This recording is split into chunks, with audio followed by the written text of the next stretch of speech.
500 वर्षांपूर्वीची गोष्ट.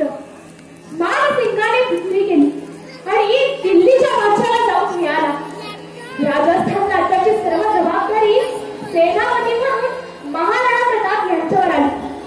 सर्वत्र फिक्रीचे लोण पसरत होते, परंतु साऱ्या जनतेचा विश्वास मात्र महाराणाजींवर होता.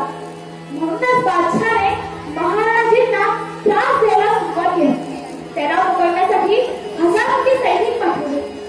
या गोष्टीचा आपल्या राज्याला त्रास होऊ नये म्हणून त्यांनी आपल्या कुटुंबासमोर आपले घर सोडले. वारंवी पर्वतरांगांमध्ये एका नदी किनारी घनदाट जंगलात झोपडी बांधून राहू लागले. कित्येक दिवस उपास घडत होता. त्यांच्या समवेत त्यांची वीर पत्नी, मुलगा कुमार, मुलगी चंपा आणि प्रामाणिक व विश्वासू सेवक सीता असे अस्थिर जीवन जगत होते.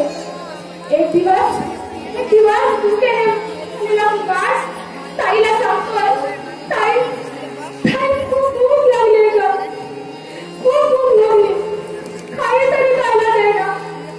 भूक लगी है रोटी दो दीदी म्हणून रडाया लागे. मात्र चंपा हुशार आहे.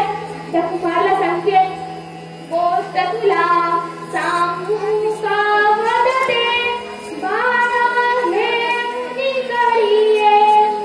मला उचलून घेतलं.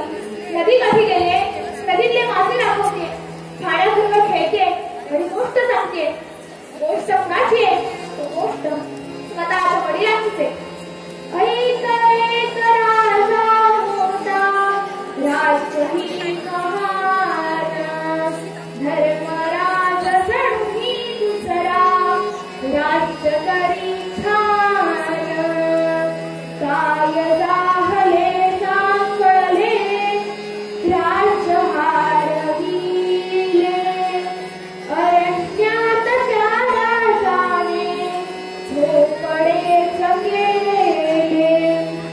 नसे जरी वैभव काही, नसे जरी वैभव काही, करी अन्नदान. धर्मराज जणू दुसरा, राज्य करी छान. खूप फिरला तरीही मिळेना शिकार. खूप फिरला तरीही मिळेना शिकार. प्राणनाथांची केली भाकर भिकार. प्राणनाथांची केली भाकर भिकार. गोष्ट सांगता सांगता चंपाला कुमारला सांगते, बाळा राजाचाही तुझ्यासारखा रडवार होता. भूक लागली तर रडत नव्हता. त्या राजाचा आदर्श घेऊन कुमार चंपाला म्हणाला, मी तर मोठे रडतो ताई, म्हणून मी हसायला लागे. ताई मी कुठे न रडलो. असं म्हणून कुमार हसायला लागला. चंपाने आणखी एक छानशी गोष्ट त्याला सांगितली आणि कुमार झोपी गेला. चंपाला मनामध्ये फार आनंद झाला, कारण तिला माहिती होतं आज आपल्या घरामध्ये कुमारला देण्यासाठी अन्न नाही. तिने त्या झोपलेल्या कुमारला उचलून घेतलं व झोपडीत आणून ठेवलं. त्याचे पाय चटके, कारण कुमार परत उठला ना तर त्याला मी झोपेन, म्हणजे आजचा दिवस कसा तरी निघून जाईल. याच वेळेस दारासमोर एक कृष्ण झालेला आदिवासी व्यक्ती आला आणि म्हणाला, खूप भूक लागली आहे, खूप भूक लागली. कित्येक दिवस पोटामध्ये अन्न नाहीये, भुकेने व्यापून झालं, खूप खूप भूक लागली. राणाजींच्या मनामध्ये विचार चालू, आल्या अतिथीला अन्न देणे नियम आता साधिला. आलेल्या अतिथीला अन्न देण्याचा नियम आज मोडणार तर नाही ना, अशी भीती त्यांना वाटत होती. याच वेळेस चंपा त्यांच्यासोबत धावत धावत आली. ती म्हणाली, बाबा तुम्ही काही काळजी करू नका. 4 दिवसांपूर्वीची माझ्या वाट्याला आलेली अर्धी रांजणाची भाकरी मी कुमारसाठी त्या झाडाच्या मुलीत लपून ठेवली. थांबा, घेऊन येते. चंपा धावत धावत त्या झाडाजवळ गेली. ती अर्धी भाकरी घेतली व बाबांच्या हातात आणली. म्हणाली, ही द्या ते याचकाला. राणाजींच्या पत्नीने हिरव्यागार पानाचा गोळा केला,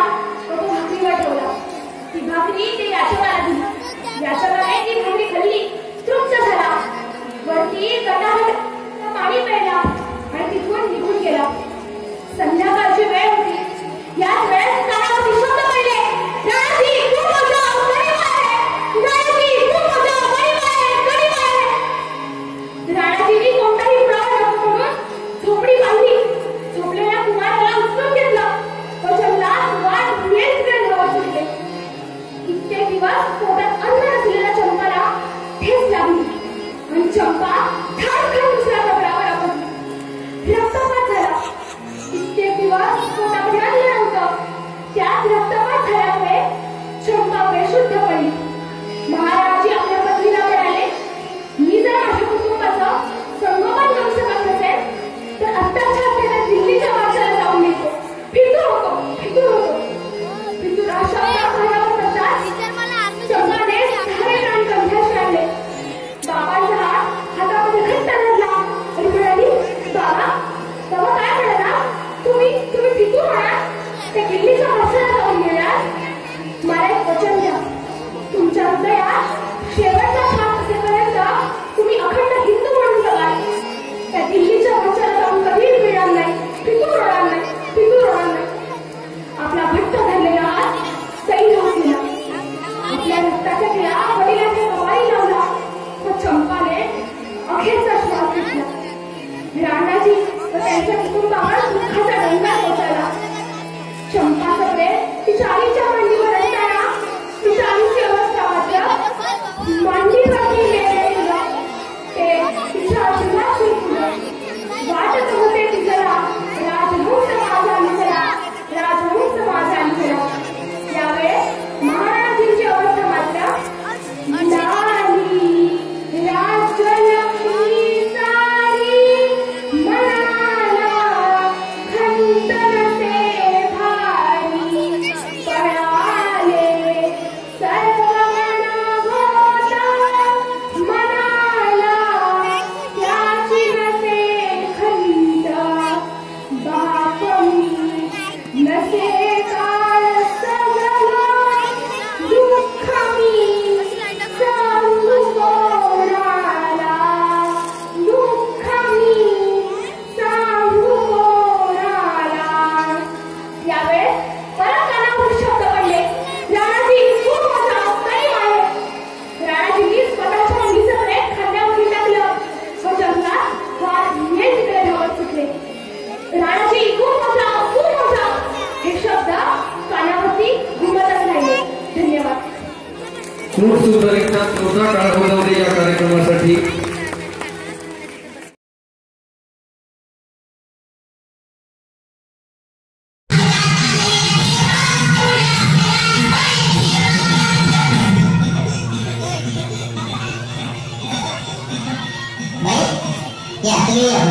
तुम्ही नाशिकला आला ना? या बाबांकडे बसा.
नुसते क्रिकेटचे शब्द बोलतात आणि मी दचकून उठतो झोपेतून. मला एक टाईटच बनवून द्या बाबा. बाकी तुमच्या अंगाला सगळं व्यवस्थित आहे.